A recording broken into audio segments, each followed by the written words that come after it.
It's been 3 long days since anyone has heard from Miya Marcano. Miya, baby girl, if you can hear me, if you're seeing me, we're here.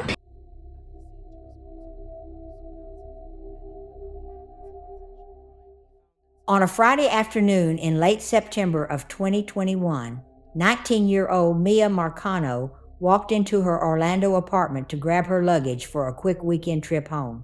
She never walked back out. What should have been a simple visit turned into an 8-day search that gripped an entire community, a search that ended in heartbreak and exposed safety failures that no family should ever have to experience.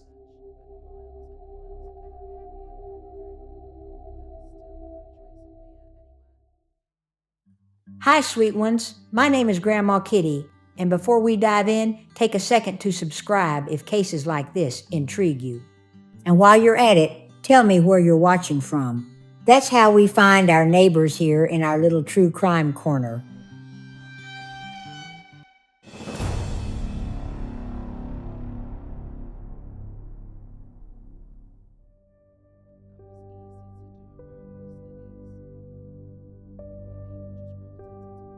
Miya Marcano was 19 and bursting with ambition. Born in Pembroke Park, Florida, to parents Marlon and Emma, she grew up alongside her little brother, Marlon Jr., or as she lovingly called him, Munchie.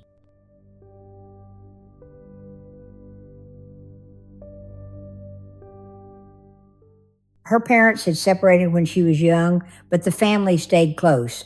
Miya even built a warm bond with her stepmother, Giselle. Everyone who knew her said the same thing. Miya had that spark. She was adventurous, loyal, protective, and the kind of person whose energy pulled people in without even trying. When she loved you hard, especially her little brother.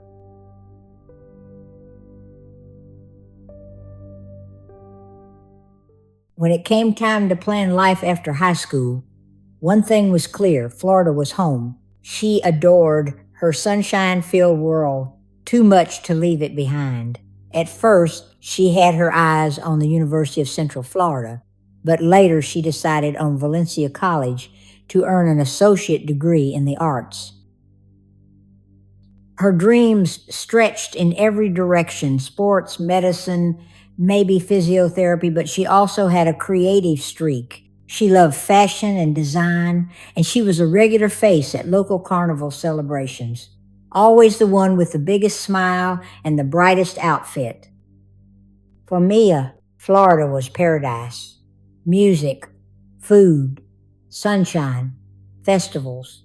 The kind of place where every weekend felt like summer, and she was living her dream life right in the middle of it.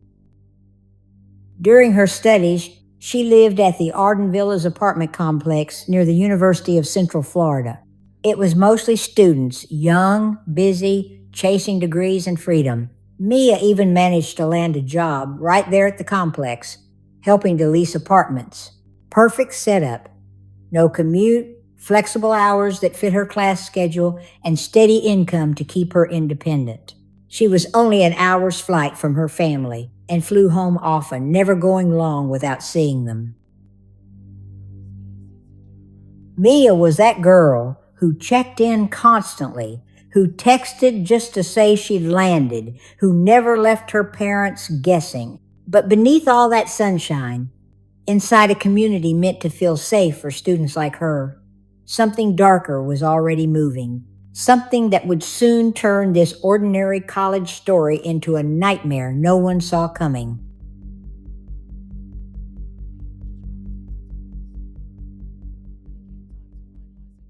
There was a maintenance worker at her apartment complex, a 27-year-old man named Armando Caballero. He had only been hired a few months earlier, back in June.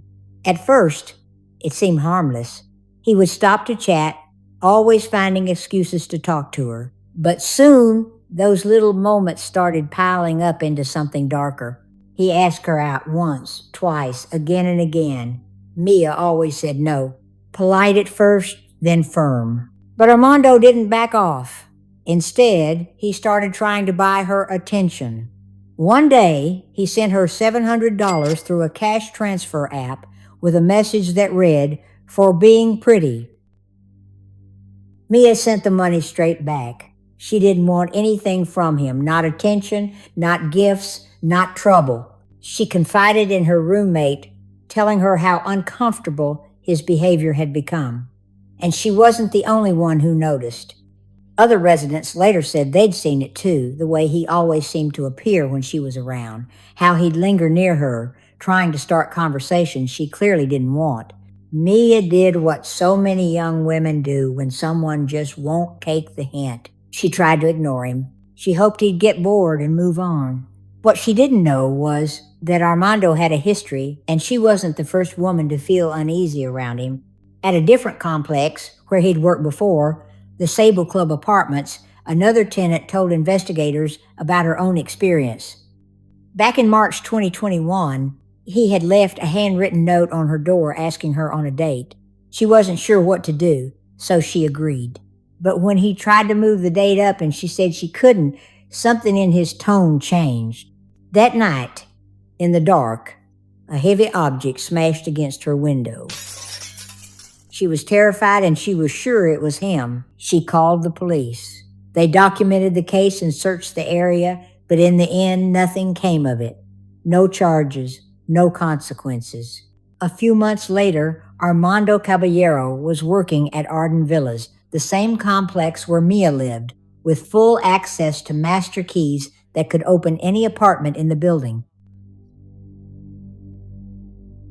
September 24th, 2021 began like any normal Friday. Miya had plans to fly home to Fort Lauderdale for the weekend, a trip she made all the time.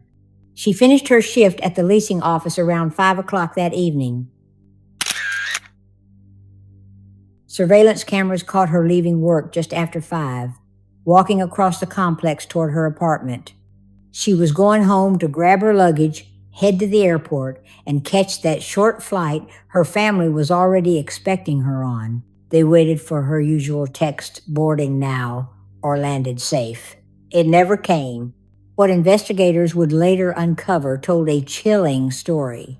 At 2:14 that afternoon, more than 3 hours before Miya even left work, a master key fob was used to enter her apartment. It wasn't hers. The log showed it belonged to Armando Caballero. Then at 4:34, while she was still at her desk in the leasing office, that same key opened her door again. 17 minutes later, at 5:09, surveillance footage showed Miya walking across the property, still in her work clothes, heading for her apartment. It was the last time anyone ever saw her alive. At 5:52, security cameras captured Caballero's car, leaving the complex. By 9:30 that Friday night, Mia's family couldn't explain her silence anymore. This wasn't her. She always called. She always texted.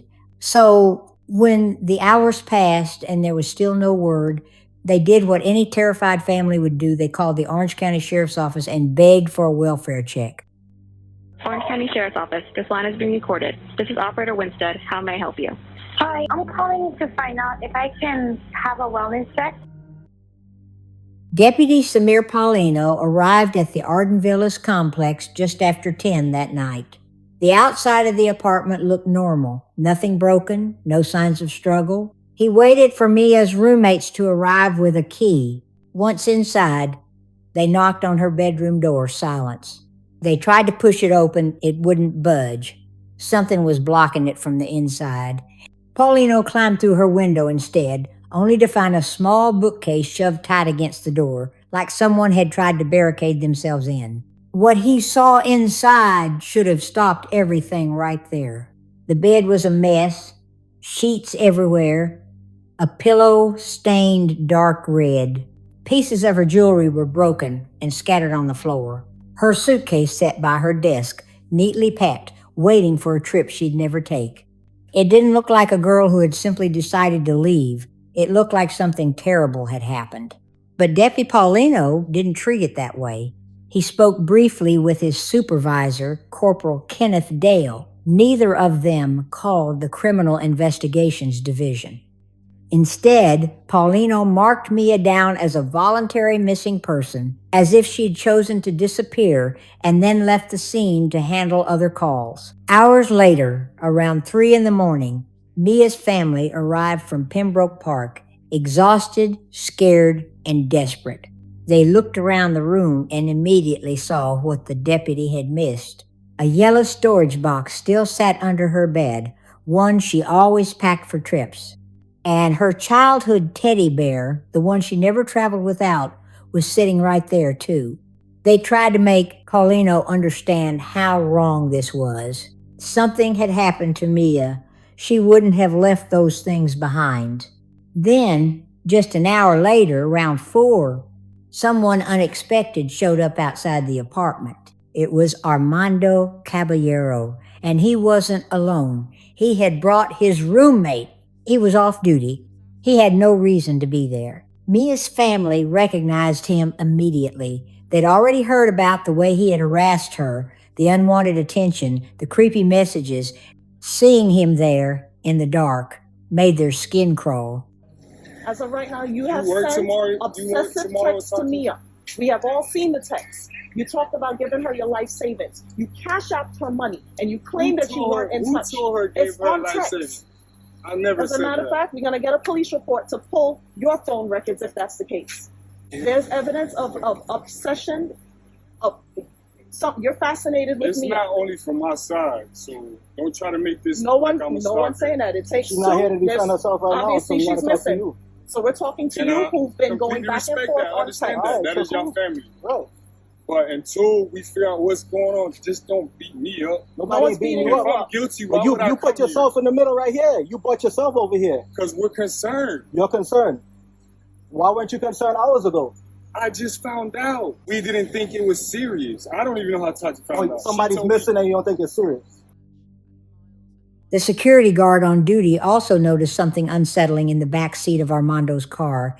He saw a pink blanket that looked just like Mia's. Beside it, a screwdriver and a cell phone case.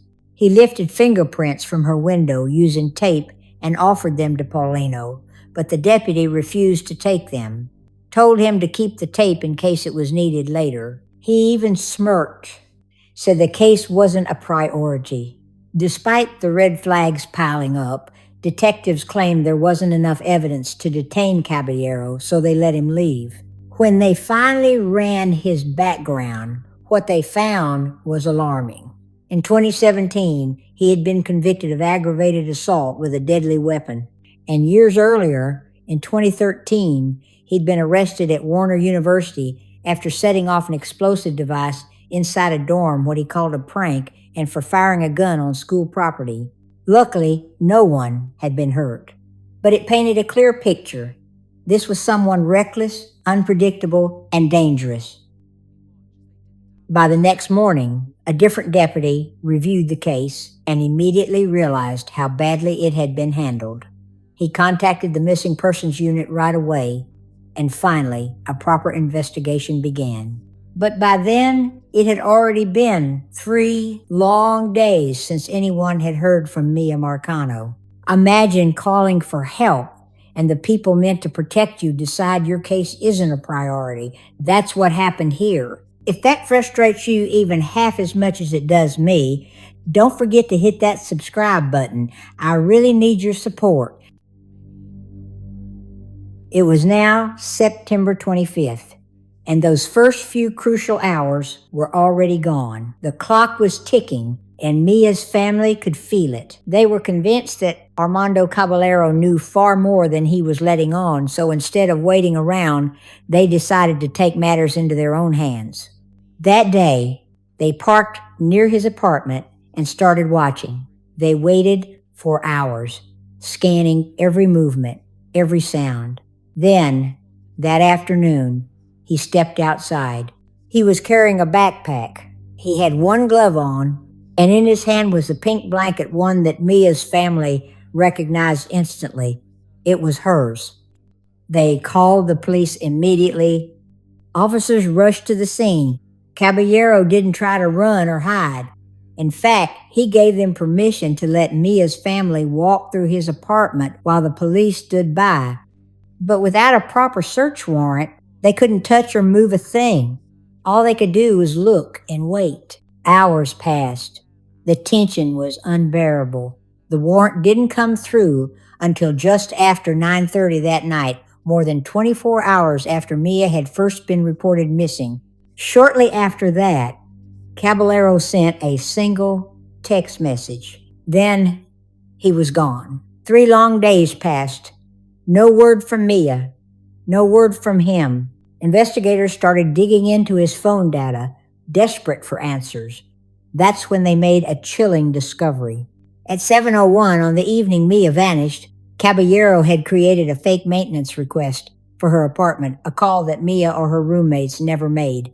It was clearly staged, a setup meant to cover his tracks. Just 10 minutes later, he contacted the leasing office, asking to be let in through the complex gates. At 7:16, records showed Mia's key fob being used to enter her unit, but no one actually went inside. Then came the detail that changed everything. Caballero's phone pinged in an area called Timberscan, a place he used to live. It was a rundown stretch filled with abandoned apartments, boarded up buildings, and thick woods, a place people avoided after dark. He stayed there for about 20 minutes before leaving. It was exactly the kind of place someone might go if they needed to hide something. So, investigators shifted their entire focus there. Search teams swept the woods. The FBI joined in. Family, friends, and volunteers searched every inch of that overgrown area. Then, on September 27th, the call came in. 911, do you need police, fire, medical? We found a suicide on property. Okay, and is there a unit, or is that the unit number 525 where you found him? No, they're in the garage. It's one of our garages, but Okay. we just store paint in there. So, Okay. yeah, sorry. All right, he's he's deceased, beyond any help? I believe so. Okay, He's all right. dead, right? Okay, we'll have an officer over there in a few minutes. You said it was a male? Yes. Okay, see you shortly. Thank you. Armando Caballero was dead. He had taken his own life. With him went every possible answer. Any chance to know what really happened in Mia's apartment, any hope for justice in a courtroom. The family's nightmare had just become something even darker. Now, not only was their daughter missing, the only person who knew where she was, the only one who could explain what had happened was gone too. The search at Timberscan grew more desperate. Then, on October 2nd, 8 full days after Miya disappeared, the call everyone feared came in. About 18 miles from the Arden Villas complex, deep in an overgrown wooded area behind the abandoned part of Timberscan Apartments, searchers found human remains. They belonged to Miya Marcano. Her body was discovered bound with black duct tape wrapped tightly around her wrists and ankles. More tape covered her mouth. She was still wearing her jeans, the same pair from the day she vanished, along with her bra and a robe. Nearby was her red purse. Inside it were the shirts she had been wearing in the surveillance footage and her identification card. Around her neck was a necklace with a charm that spelled her name. The medical examiner later confirmed what her family already knew in their hearts: she had been killed. But because of the level of decomposition, the specific cause of death could not be determined. There were no signs of major external trauma and no evidence of sexual assault. When investigators searched Caballero's vehicle and the area where his own body was found, they made more disturbing discoveries. Samples confirmed Mia's blood and hair were present. The same roll of black duct tape used to bind her was sitting inside his car. He also had marks on his fingers, what appeared to be bite marks, and other bruises showing that he had been in a violent struggle, very likely with Miya. Every single piece of evidence pointed to the same conclusion. Armando Caballero had murdered Miya Marcano. He most likely killed her inside her apartment, then drove her body to a place he knew, a place he'd once lived, to hide it. When the truth came out, people were furious. The entire community wanted to know how this had been allowed to happen and why no one had acted sooner. An internal investigation exposed the failures that Mia's family had been screaming about since day one. Deputy Paulino had broken department policy at multiple levels. He didn't treat the scene as suspicious, didn't report the blood or broken jewelry, and didn't contact the criminal investigations team. In March of 2022, the sheriff's office released their final report, a 135-page document detailing everything they had learned. It confirmed that Caballero had acted alone and was solely responsible for Mia's abduction and murder. Because he was dead, the case was closed without prosecution. But Mia's family wasn't done. They filed a wrongful death lawsuit against Arden Villas and its management company, the Price Company. They argued that the complex failed to properly screen Caballero despite his criminal history, failed to supervise him, and gave a man with a record of harassing women full access to tenants' homes. By August of 2023, that lawsuit was settled privately.